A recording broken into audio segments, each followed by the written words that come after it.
Good morning, everybody. Good morning. Saturday morning, no guts, no story. I'm in my kitchen today. So, a little better lighting, and I've been remodeling my office, and it is bad, bad, bad cluttered. That's what happens when you are emotional and you want to save everything from your mother in law's house and you don't have enough room in your own kitchen. So, I'm not a hoarder. It's not hoarding if it's cool shit, right? So, anyway, here's Pickles. Trying to get Pickles moved to the bedroom with Dave. He is Dave's person, but I just wanted to introduce you guys. Good morning, Pickles. Say good morning. Say hi, Pickles. Say pickle, pickle, pickle. Pickles. Say, where's Callie? He's the coolest bird. He loves Dave, and he usually doesn't well, he likes me. I'm just usually a little afraid of him. And it's funny because what you're afraid of will usually get you, right? So I'm going to move him to his favorite person. Come on, Pickles, talk to them before I take you off. Say good morning. Good morning, Pickle, Pickle, Pickle. You know what he really loves? He loves music. So if the vacuum is going or there's background music or anything, usually he will just talk and talk. And he mimics Dave's voice. Uh-oh, now he's going to go up higher. So I'm going to have to get him in the other room. Pickles, can you say good morning? Say, where's Callie? Okay, 1 minute. I'll be right back. You want to go see Dave? Do you want to go see Dave?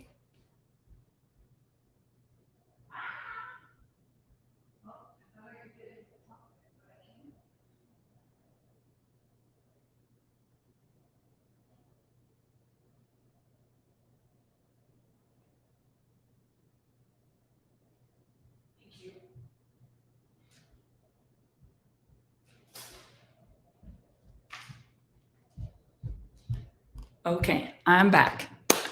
Smash the heart button if you loved that little time with Pickles. So, anyway, I don't like when he gets up here. They always say, you want to be facing them, you don't want to come up behind them. But Dave will literally have him on his shoulder, nibbling on his lips. He'll be like kissing him in his ear. Whew, I get afraid. How many of you guys have fear?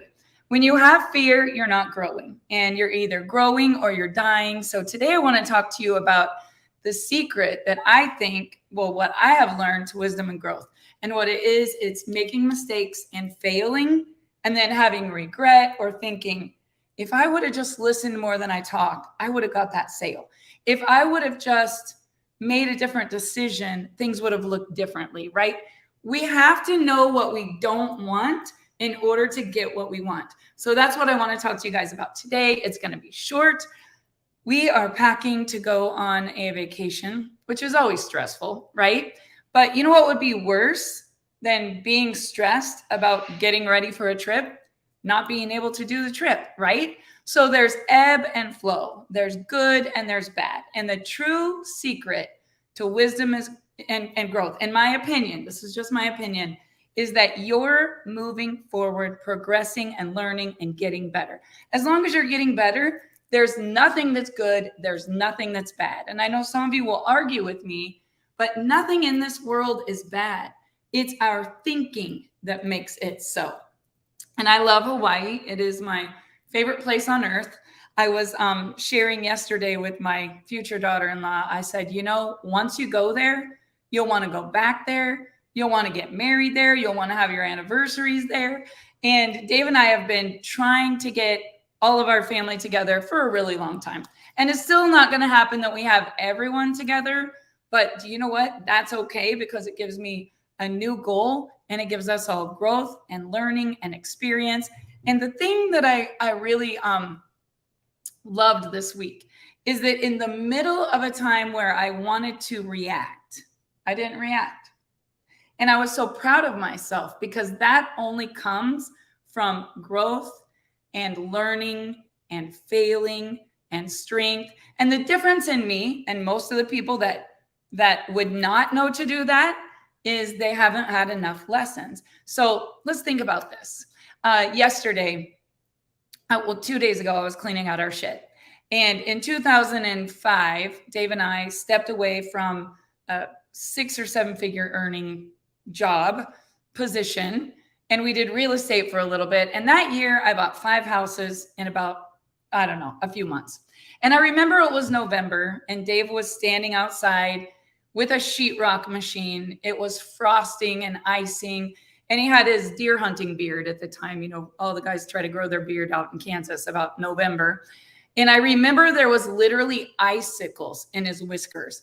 And I can see it so vividly, a little bit of red, a little bit of brown. And I remember him looking at me saying, if you buy one more house, I'm not helping you at all. Like, I know a better way. And you guys, it's crazy because if we hadn't been so stressed, if we hadn't been so back against the wall, if we hadn't made a move that we were like, what in the world did we just do? It wouldn't have moved us to the next chapter and the next chapter and the next chapter. So how many of you are in a chapter right now that like you thought it was going to be fun, but now it's not as fun as you thought it was going to be? Or you thought it was a good decision, but some days you're shaking your head like, what in the proverbial blank, blank, blank are we even doing, right? Everybody does that. Everybody goes through that. Whether you enroll in college, you quit college, whether you propose to the wrong person, then you get out of that situation, whether you move to a town and then you're like, why did we move to this town? Like, we've all had times in our life where we worry that we're never going to recover from a decision that we made, or we made a wrong turn and now we're never going to be able to get back on track, or that we chose the wrong occupation, or whatever it is. But you guys, the reality is this life of ebb and flow and good and bad. And I joined this company and it was a horrible experience. And then I joined that company and that was even worse. Like, all of the things that you've been through and me take us to another level if we learn, if we grow. And here's the thing that I have noticed in my journey, in my timeline. And today I want all of you to go back to like when you were 18. And if you go to when you're 18, I promise you it will look something like this. Okay, 18, get married. So happy, moving on up, right? Pretty soon, get a job, have a baby. Oh my goodness, have debt, coming down. 3 months later, another baby. Oh Lord, now what are we gonna do? Enroll in college, excited about a career, get a raise, get a company truck, get insurance, get benefits. Third baby comes along. Oh my gosh, what are we going to do? Start a business, go in debt. Down here in debt, recession hits. Oil goes to $7 a barrel. Really go down. Car repossessed. Backs against the wall. Bankruptcy situation. Baby 3 comes along, right? Opportunity. Afraid. Oh my gosh, I don't know what I should do. All of a sudden, all the way up. Now it's like crazy money, right? Everything's going great. I got to go to the next page. Everything's going great. Brother takes his life. Everything goes down. Company goes bankrupt. We lose all of our income, all the way down to here. Lower than we were back here when we were 18, right? But do you know what happens in this lifetime? The more you have ups and downs, the higher you go each time you go down. And if I had a whiteboard and I could really draw this out, I'm telling you guys, that's the wisdom and the growth. It doesn't happen when you're up here and you're a top earner. It doesn't happen when you're up here and you got a raise in a company truck. It doesn't even happen when you're up here and you got proposed to and you're getting married and you're having your first baby. The only time you grow is when you're getting your ass kicked. If you think about week 1 in football, it's called hell week, right? My daughter being a K-State cheerleader, when they had their boot camp workouts, literally they're not even allowed to have them anymore, because they were so hard and they were so brutal. There was one girl that actually ended up in the hospital sick, and then they like canceled that regimen. But you know what, guys? Every coach, every teacher, every conditioning group you ever get in, even if it's direct sales or if you're in my coaching group, we have to be honest with each other. We are not growing when we're coasting. We're growing when we fail, when we get opposition, when we have to persevere, when we have people turn on us, when we have the bank called a note, when we have a bunch of real estate investments and the market tanks, when we have all of our savings at FDIC. I remember when in 1989, my mom and dad had all their savings in FDIC. Something happened with the bank. I was too young to understand it. But even my savings for my senior trip got garnished because their name was on my little checking account. Can you imagine? I've saved all year. I'm a senior. I can't wait to go to Washington, D.C. And my mom and dad are entrepreneurs. They have an RV park, a bunch of rental properties, a grocery store, shares in a Sonic, not just their house, but the little house next door that they started in. And all of a sudden, something happened with the banks and it's Gandhi, just gone, right? But I learned and I grew. And I want to tell you what was really important during that time. I saw my parents fall. I saw my parents lose.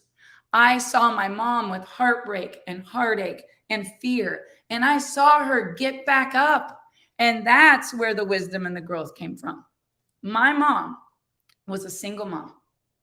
My dad and my grandpa and mom and his wife had a partnership. And that family partnership went bad. And my grandpa passed away eventually. But during that time, I saw my mom have to make a decision between her husband and her dad. I couldn't even imagine her heartache. Then I watched my mom raise those 4 babies at home while I was trying to go to college. College wasn't even an option. It was like, not going to college. I'm going to help mom feed the kids, crawl underneath of her trailer house she had to move into with a blow dryer, unthaw the pipes so they could all take a bath with 1 bathtub of water because there wasn't enough hot water for 6 or 7 people, right? Dave and I would come home for Christmas and my mom would be trying to cook in this little 1-bedroom trailer. And I grew up in a pretty nice little house.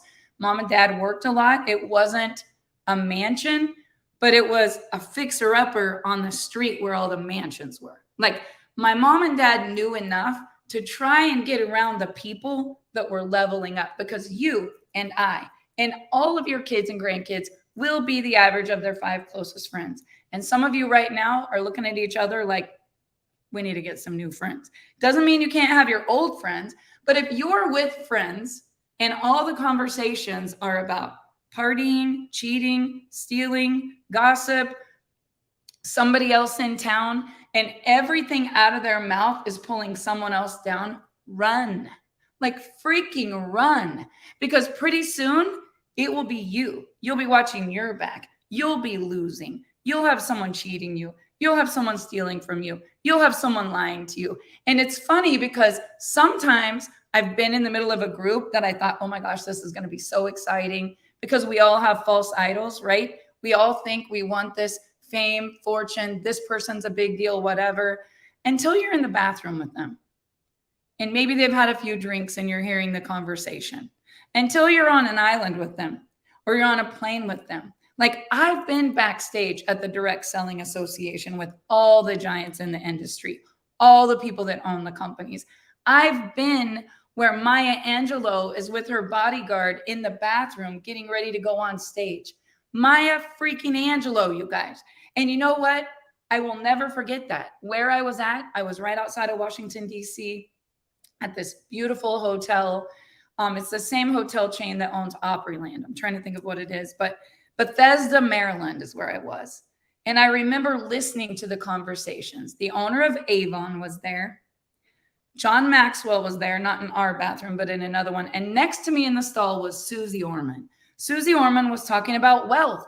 And Dave and I had just started a company. It was 2011. We were about 5 years into it. And we were the company of the year as far as up and coming rising stars. And I was so intimidated and I was so afraid. And I remember sitting there, and right next to me was another guy that started a little company called Cincy. And his name was Orville. And I want to tell you guys how he became a giant, doing 15 million and then 40 million in a month. He was selling toys, toy guns. He was at the state fairs and he had taken all of his money and invested it for the whole year, go to the Kansas State Fair, the Oklahoma State Fair, the Texas State Fair. And 9/11 happened. And all of a sudden, nobody was buying a toy gun, let alone a cap gun. In fact, nobody even wanted to get near his booth. And he was sitting there with so much debt and so much fear and so much loss and nobody buying his product. And next to him were 2 young girls mixing up candle wax. And they sold out, but they didn't have enough money to get to the next show and the next show and the next show. And he already had all the booth spot. And they became friends in the middle of his worst time ever.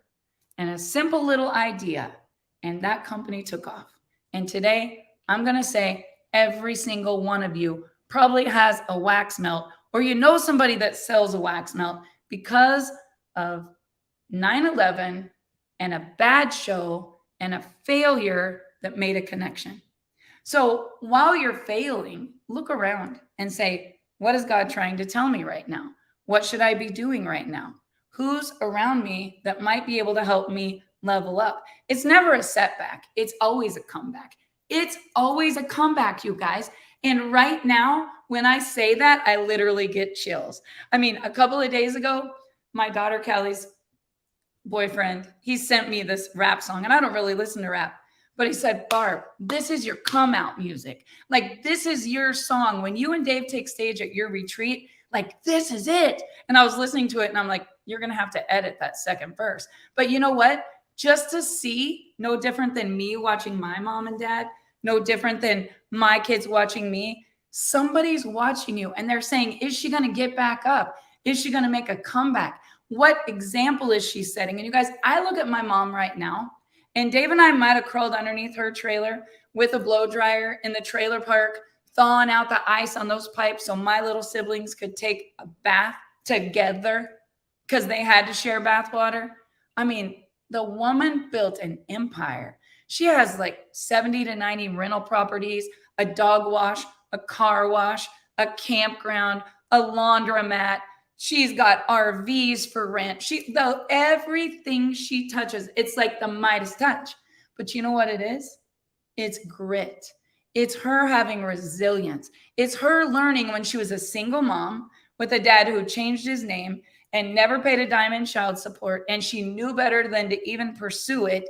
And the food stamps were there, and the WIC was there, and the free utilities was there. And I'm sure people were like, just smoke some weed. You'll feel better. Just come to the bar. You'll feel better. I remember my mom literally working 9 to 5 at King of the Road Tractor Factory, RV Factory, fifth wheel factory, RV, not tractor. You know what I'm talking about. King of the Road fifth wheels. And my mom was on the interior side where they would staple the upholstery and put in the couches after everything else was done. And I can remember her calling me saying, your little brother has a fever. I don't get a break till 12:15. Can you run and get Jeremy from school? I remember her saying, I can't be the room mom, but I wish Jeremy had someone there. And me and Dave dressing up like a football player and a cheerleader and carrying in apples to Bob for Apples while my little brother was a kindergartner.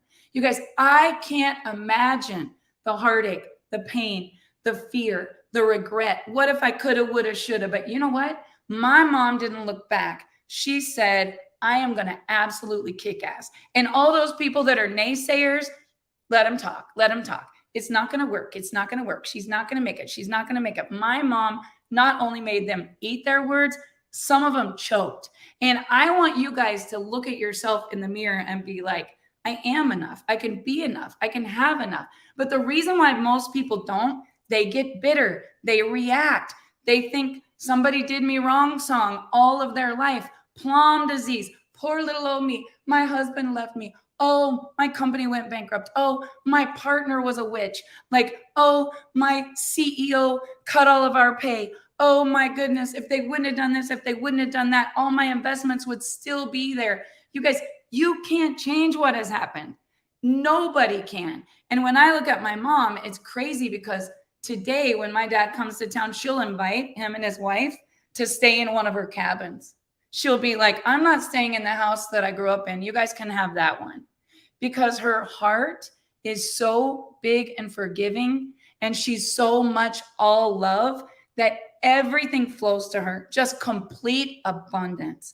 And I want you guys to understand this because it's a hard lesson to learn when you're mad, when you want to show them, when you want to get even, when you're resentful, when you have that kind of, like, I'm not letting them do that. This is my boundary. Well, I understand that. And it's okay for you to do that. But understand this, until you practice this practice, abundance cannot flow to you. And since we're packing to go to Hawaii, I'm going to share with you, there's a doctor, and I always butcher up the name.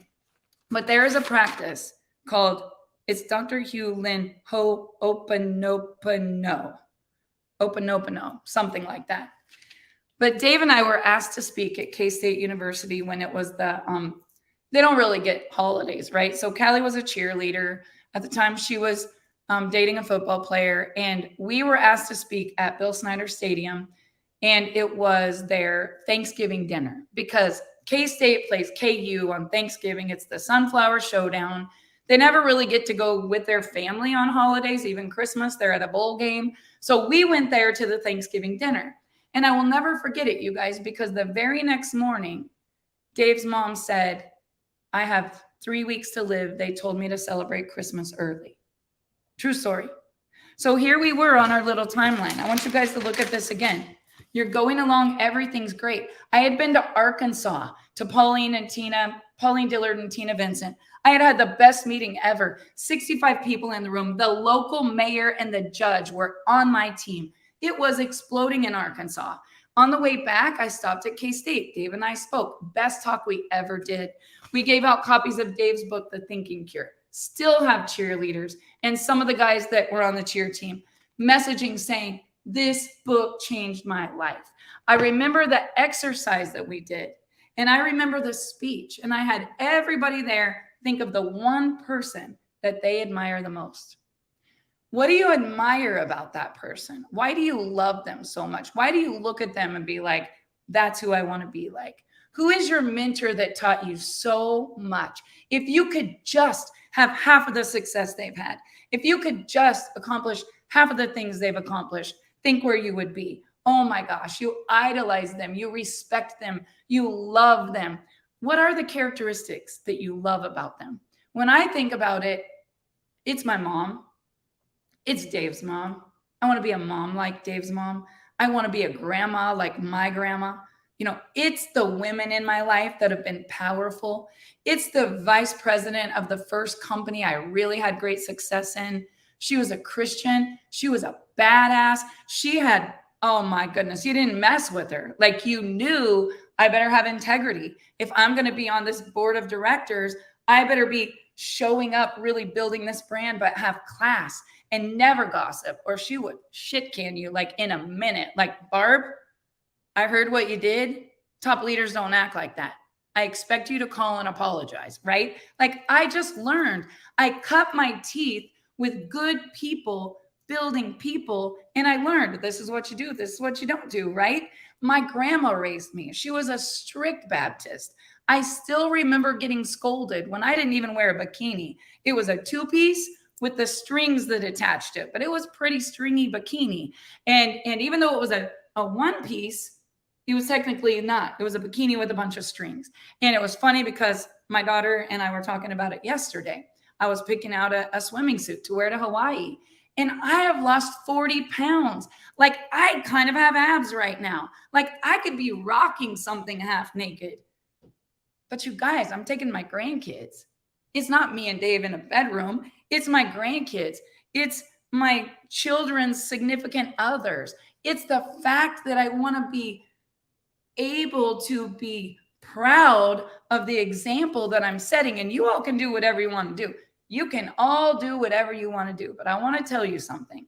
People are watching you and you're setting an example. You want to be classy or you want to be trashy? Because I don't care what gets you all the likes. I don't care what the #1 earner on Instagram is doing right now.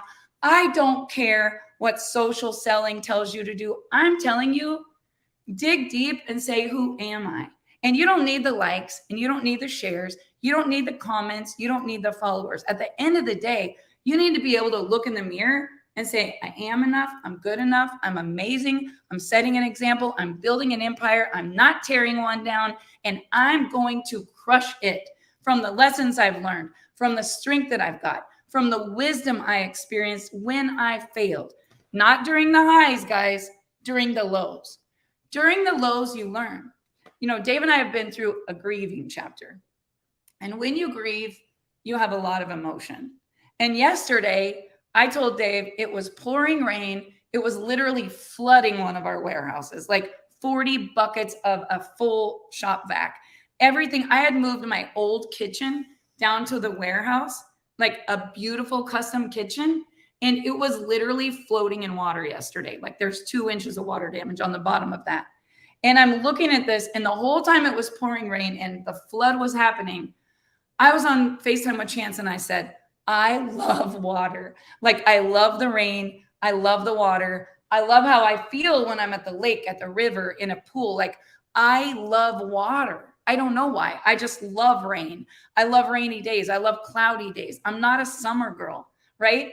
And I looked it up and I told Dave, I must be a fish. And then I looked up my birthday, and sure enough, I'm a Pisces. I'm a fish. And then I looked up what makes me feel happy, and it was water. And I was like, duh. I guess I never looked that up. I've never looked at astrology signs or any of that. I just know when I feel good, and I know when I don't feel good. And I'm going to tell you guys all right now, the minute you feel good, things will get good. Not because you go have a drink, not because you have to go get high, not because you need to go gambling and waste all your money or go shopping. Like, let me ask you a question. When do you feel good? I feel good when I'm contributing. I feel good when I'm helping people. I feel good when it's all love. I feel good when my family's all together. When I don't feel good is when I'm around mean people. I can't stand gossip. I don't care if the kid did something and he should be behind bars for the rest of his life. I'm hurting for the kid, right? So yesterday, I looked this up and it said, if you're a water sign, you're emotional, you're empathetic. And I have had people, CEOs, tell me, you're a horrible CEO. You're way too emotional. But you know what, you guys? I have built $1 million empires thinking about other people's feelings, being emotional. When you hurt, I hurt because I'm kind and I'm giving and I'm concerned and I love and I don't have an ego and I don't need to always be right. But then I looked and there's other signs that do needs met. And it's okay. I had an aha moment yesterday. That's not my sign. And then I looked up who am I compatible with? And it was funny because it actually said Dave should have married someone else. And then I was like, this can't be right. And Dave goes, don't believe everything that you see with signs. Don't believe that. Because you know what? Opposites attract. And the crazy thing is, Dave and I, when we get it together, it is like synchronicity. Like it is like harmony. Nobody can stop us when we get it together. And I'm going to encourage you to get with your spouse, your significant other, sit down, write some dreams, some goals. What makes you happy? You know, if I'm a water person and I love water and I love being at the lake, don't take me and put me isolated somewhere in the desert with no people and unless I'm with my grandkids, right? And no water. Like my dad would always say, I want to move to Mexico. And he would always buy furniture that was like Santa Fe or like ceramic pots or like iron or whatever. And we went to Mexico as a family, all in one little car when I was about 5 years old. And I will never forget it. My dad had adopted his stepsister. You got to understand, my dad was one of 3. He lost his only brother. He moved out, ran away. His mom remarried a guy that was an alcoholic. They had 6 kids, already had 5, and she had one that was just a little bit older than me. And it was dysfunction junction. So here was the thing. I had my grandma that was the Baptist over here on this block, and 3 doors around the corner, I had my dad's mom that was a Catholic. Nothing against a Catholic, but it didn't matter if she went out, got drunk, went to singles, whatever happened, she could go to confession and then everything would be okay. And my grandma around the block would be like, you're going to hell. Like, you can't act like that. You can't wear a bikini. You can't drink. You can't smoke. And so I grew up torn between 2 grandmas, like, who was the good grandma? Who was the bad grandma? Who was right? Who was wrong? And I'm going to tell you right now, everybody's right because there's nothing bad. It's our thinking that makes it so. And the very person that had to be the alcoholic, the drug addict, and go through all the pain and go through all the suffering to become successful is the one starting the church, doing the blog, opening the rehab center, because you can't teach where you don't go and you can't lead where you don't go. And you're never going to have someone follow you and teach something that you don't know. And you don't know it if you didn't live it. mom can help you be a badass, even if you're a single mom, because she's been one. I don't know what it's like to be a single mom. I have no idea. I cannot imagine, because I think it's tough raising kids, even with two parents, right? But I admire her, and I admire her strength, and I admire her wisdom, and I learn from her. I can tell you, when Dave and I went through our bankruptcy, Maxandra told me, she goes, can you imagine your mom watching you fail in your hometown, watching your car get repossessed, watching your utilities get turned off, watching your dog be in the dog pound, you didn't even have enough money to get it out, watching you bounce a check for $7 formula, watching the police come to Brooklyn's birthday party when she's 2 and Chance is in my belly? Like, can you even imagine my mom being like, oh my God, she's failing. What a shit show this is. Everyone in our little town talking about her. Oh, she's ruining our name. She's ruining our reputation. Well, let me tell you what, guys, I never have moved completely out of that little town, and I am about as proud as I can be. I don't care what happened in 1996, because I grew. I got wisdom. I learned. I got up. My kids saw me get up. I kept going and going and going and going and built a freaking empire. And all of you can do this. You just got to get up.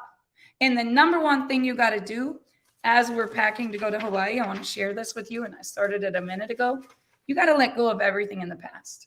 And that night that Dave and I were speaking at Kansas State, we had everyone write a letter. And I'll do this at our next convention, but I don't have time to do it now. But you write a letter to that one person, how much they changed your life, the impact they had on you. In fact, I would encourage you to do this.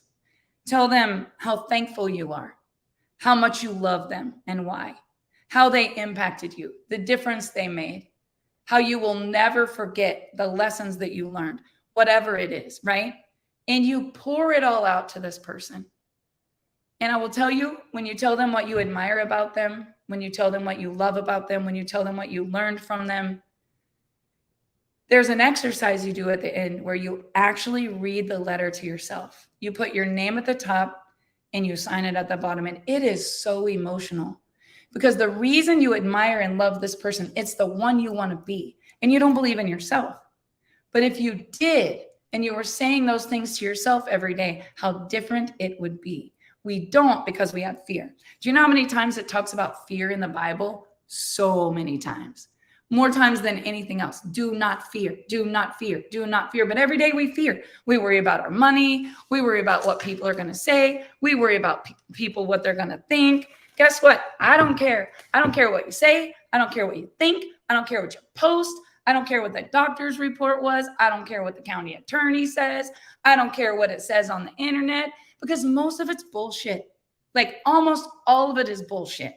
I saw people in our little town this week arguing, talking about how we were in the news because Russell has the worst attendance of anybody in the whole state of Kansas.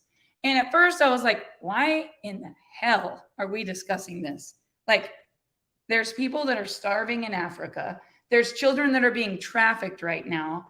There are people that are hooked on things and they're dying and overdosing. There are people that can't even pay a membership to get their kids in the city pool. And we're having a discussion about how Russell's kids don't go to school. Not anything bad about the people talking about it, but in the grand scheme of things, you guys, be all love, be understanding. Because here's something. I almost didn't pass my senior year. I missed more days than you were allowed. My mom was a single mom. My dad was missing. My mom didn't have enough money to take off work. My mom didn't have enough money to be the room mom. She barely got the kids to school. We had to walk both ways barefooted, right? No, kidding, not barefooted. But we did have to walk both ways.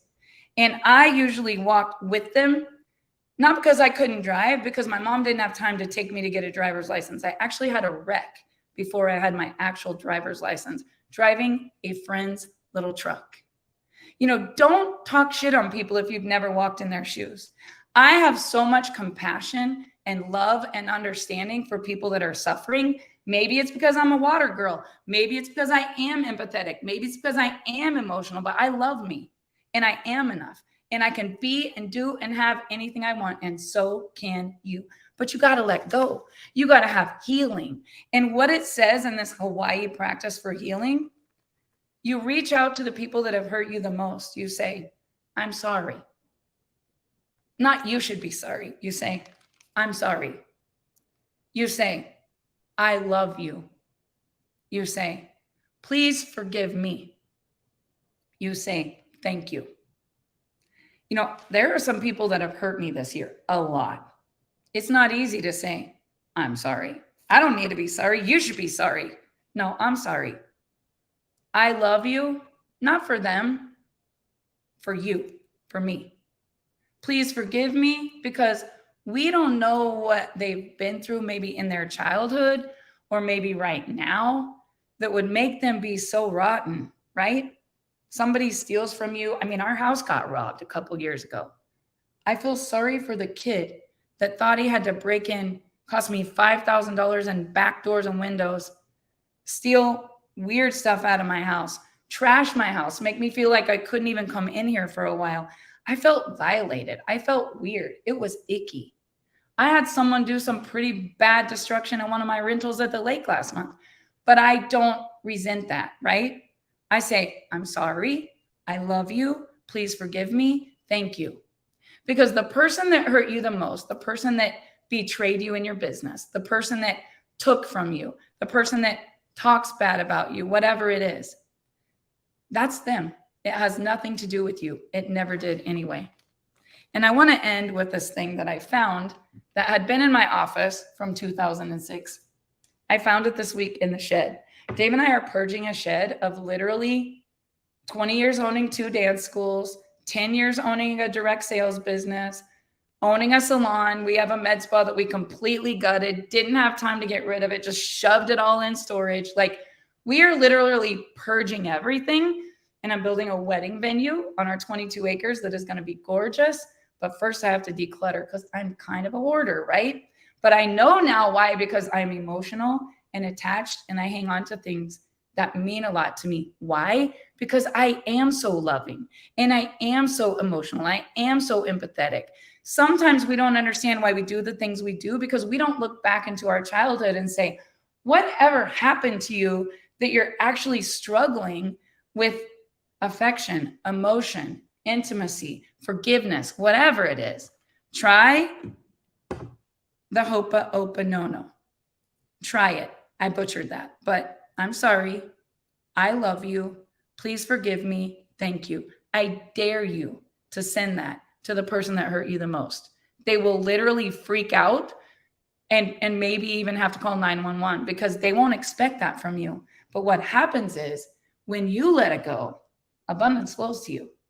Imagine that the person you hate the most is on the other side holding all the abundance and fortune that you need for the rest of your life. Good health, loving relationships, opportunity, money.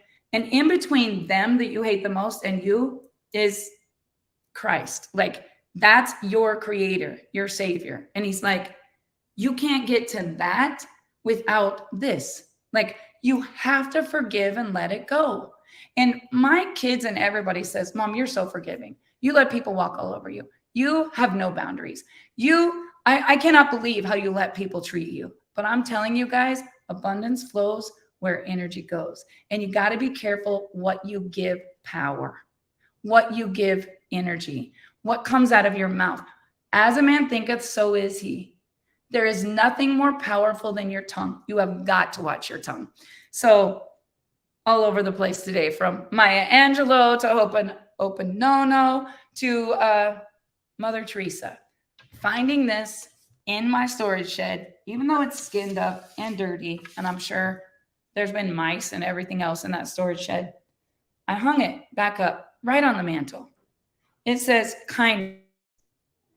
People are often unreasonable and self-centered. Forgive them anyway. If you are kind, people are going to accuse you of ulterior motives. Be kind anyway. If you are honest, people may cheat you. Be honest anyway. If you find happiness, people are going to be jealous. Be happy anyway. The good you do today might be forgotten tomorrow. Do good anyway. Give the world the best you have, and it will never be enough. But give your best anyway. For you see, in the end, It is between you and God. It was never between you and them anyway. And you guys, when I read that, my mentor sent me that when he was terminated from a company, and he was my everything. And I was 27 years old. I thought without him, I couldn't succeed. Like, how was I going to even enroll people or make sales? Like, he was the trainer. He had the system. He was the teacher. He was a TV personality. He was famous. Never worship a false idol. Because you know what? Sometimes we put these people up on a pedestal, and the higher we put them when they make a mistake, the harder they fall.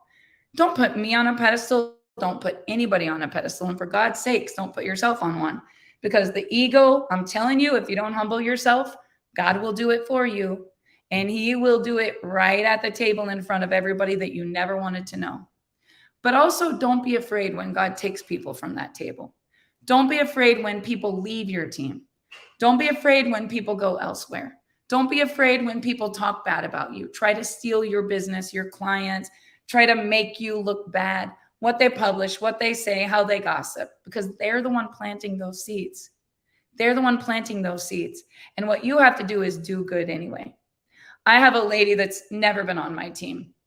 She's in a different gig, but she's at an event where there are some people that I had always thought were like, these are my people, right? And it's funny because sometimes you'll miss, like, why did they leave my team? Why did they go to this company or whatever? And it's crazy because this person listening to the conversations messages me and says, I would love to be mentored by you. I thought I wanted to be here. This is definitely not my tribe. I can't do this. These are not my people. And I want you guys to look around and say, what are you following? What are you doing? What are you worshiping? What are you hanging on to? What are you putting up on a pedestal? Just do a self-check, because as quick as that timeline can go up, if we don't learn the lesson, the harder we fall. God will keep allowing you to suffer and struggle until you learn the lesson. And part of my learning lesson is that I'm very loving. I'm very forgiving. I never stood up for myself. I trusted people I shouldn't trust. And I give and I give and I give. But here's what my coach told me. She said, Barb, it was never your money anyway. It was never your company anyway. It was never your real estate anyway. Those were never your kids anyway. They're your creators. He is the father to the kids. He is the owner of the business. He is the keeper of the gate. He is the teller at the bank. He is the one that owns all of it. And when you get right and you partner with him, everything flows. And until you learn the lesson, continue to struggle. Just let it go. Surrender it. Pray. Try that practice. Please forgive me. I'm sorry. Thank you. I love you. Do it today. I'm telling you guys, not for them, but for you. You will see the flooding, like your cup will run over when you get it right. And not just when you get it right, but you get it with your spouse and you guys get it together. I'm telling you, Dave and I could do a school on this only because of how many times we've failed, how many times we've learned really hard lessons. Nothing harder to live with than regret. But it is when you grow. It is when you learn. It is when you get strength, because I would rather have tried and failed than to never experience it at all.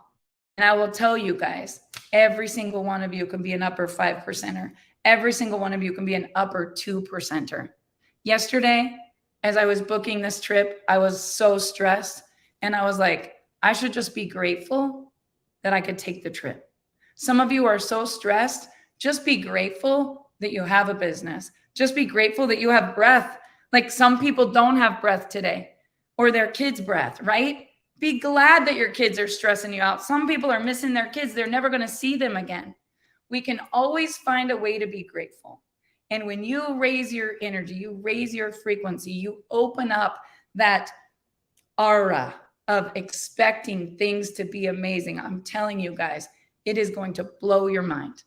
And I can't wait to watch you win. So I hope you guys have gotten something out of today. No Guts, No Story every single Saturday. Next Saturday, I'm going to be coming to you from the most beautiful place on earth, I don't know what the training's going to be. I don't know what time it's going to be because it's 5 hours earlier there, but I promise you it's going to be amazing. So if you got something from this, please share it on your wall. Tag a friend that you think might help. Do the practice, forgive, love, tell them thank you, apologize, say I'm sorry, and watch what happens in your life. You guys have an amazing day, and I'll see you next Saturday on No Fuss, No Story.